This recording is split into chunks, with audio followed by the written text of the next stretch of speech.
Everything we do involves creativity. That's your imagination. That's its job. Its job is to make sure that you're moving forward, creating forward, doing things in forward emotion. It's a choice to live in your past. It's also a choice to live too far in your future. And then when it arrives, it's like, oh, crap. It didn't go anywhere the way I wanted it to. And so you become disgruntled, disappointed with yourself, and you beat up yourself. See, it's an addiction. Creativity is an addiction. We go to it when we need it. We go to it when we don't want it. Unplugged, because we will always say yes to creativity. Totally Uncut, because we all make mistakes. So turn it into a tool. This is Arroe Unplugged. You know, one thing I've never done is walked up to somebody, either at a lecture or even, just somebody that I know, and say, here it is. This is, when I say I write. I realize I show you pictures of the writing instrument and the sunlight and stuff like that, but you've never physically seen the writing. But here it is. This is the journal, the writing. This particular one started on Saturday, March 13th, and today is April 29th, 2022.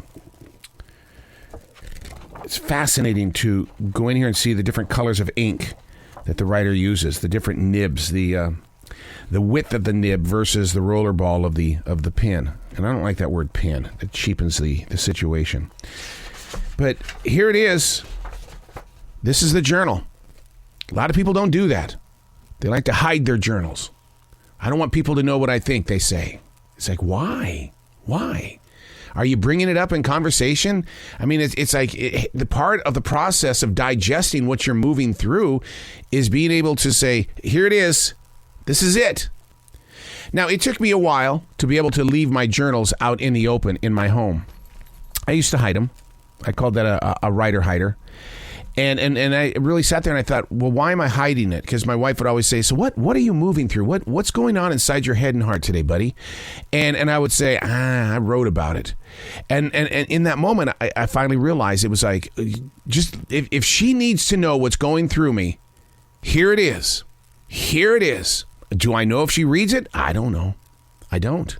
It's none of my business. But here it is. Hey, it's Arroe. This is The Daily Mess, a chronological walk through an everyday world. I am a daily writer. And I do write about the reality of life as well as, whatever's moving through the atmosphere. I'm fishing. I'm trying to catch something so that when it's caught, I reel it in, I listen to it, and then I set it free because it doesn't belong to me. This is The Daily Mess. I have learned more about real people over the past 24 months than I have in the 43 years that I've been in radio broadcasting. I really have. Inside those walls of broadcasting, the ability to share thoughts and ideas over a far-reaching speaker, that's mind-blowing to me. It's like, really? You mean somebody way out there caught what I said? And then research will pretty much show you, and I've had more consultants and program directors tell me this, they didn't hear anything you said. What they did was they heard your vibrations, they heard your emotions, but most listeners don't catch what it is that you're trying to bring forward. And I was like, oh, all right, okay, I trust you.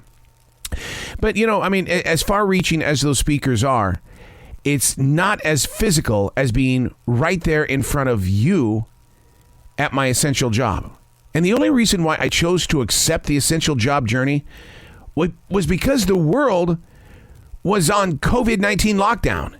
And I needed to be with real people and not Zoom people. You got to remember, I'm a mobile entertainer, work in the movie promotions business. I was always in front of real people. And when the lockdown hit, something hit me. Was I lonely? Was it the collaboration, the camaraderie, the smiles, the in-person kind of feeling that we get? Now, in the world of motion pictures, a 3D movie is always a sight to see. But you can't reach out there and touch it. No, you can't do that. Even with 4D, they spray water on you. They have the scent and all that kind of stuff. But it's still not the same. Whereas being in front of real people in the community is a connection. I've always tried to create on my radio shows that connection. But just like a 3D movie, my imagination painted only the image, but I truly couldn't physically touch or receive the vocal vibrations of reality. I'm a silent watcher. A wolf is my totem animal. Look at this right here on my leg. My left leg, right up here on the thigh. What is that? Yes, a wolf tattoo. I've got wolf ink right there, always with me. That vocal vibration, being right there in front of you. A lot has been learned when you're being called to a position of just listening. The art of being present without taking over. I want to say that again because I want to plant that in your open field. A lot is learned when you're being called to a position of just listening. The art of being present without taking over. Can you do it? What would happen if you did it? See, what's going to happen is that people are so used to you always having the lead in the conversation that if you were to just basically go into that conversation and be a listener instead, they would sit there and say, what's wrong? Where you at? Are you in pain? Are you having a depression?